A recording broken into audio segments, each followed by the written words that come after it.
One Christmas was so much like another. In those years that I can never remember whether it snowed 6 days and 6 nights when I was 12, or whether it snowed for 12 days and 12 nights when I was 6. It was on the afternoon of Christmas Eve, and I was in Mrs. Prothero's garden, waiting for cats, with her son Jim. It was snowing. It was always snowing at Christmas. December, in my memory, is white as Lapland, though there were no reindeers. But there were cats, patient, cold, and callous, our hands wrapped in socks. We waited to snowball the cats. Sleek and long as jaguars, they would slink and sidle over the white back garden walls, and Jim and I, fur-capped and moccasined trappers from Hudson Bay off Mumbles Road, would hurl our deadly snowballs at the green of their eyes.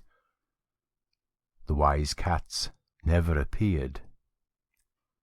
We were so still, Eskimo-footed marksmen in the muffling silence of the eternal snows, eternal, ever since Wednesday, that we never heard Mrs. Prothero's first cry from her igloo at the bottom of the garden.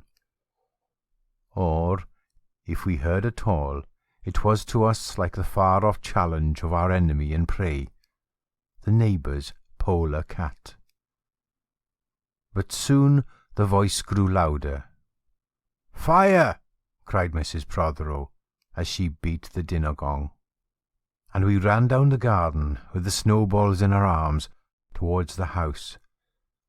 And smoke, indeed, was pouring out of the dining room, and the gong was bombilating, and Mrs. Prothero was announcing ruin like a town crier in Pompeii. This was better than all the cats in Wales standing on the wall in a row.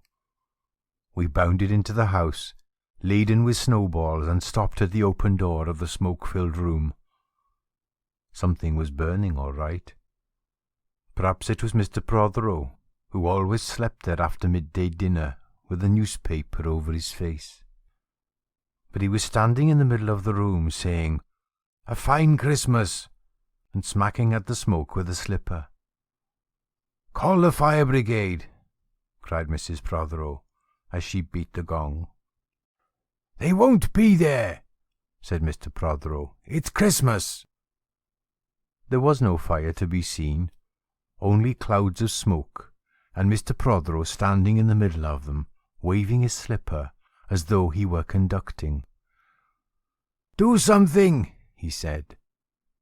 And we threw all our snowballs into the smoke. I think we missed Mr. Prothero, and ran out of the house to the telephone box. "Let's call the police as well," Jim said. "And the ambulance." "And Ernie Jenkins. He likes fires."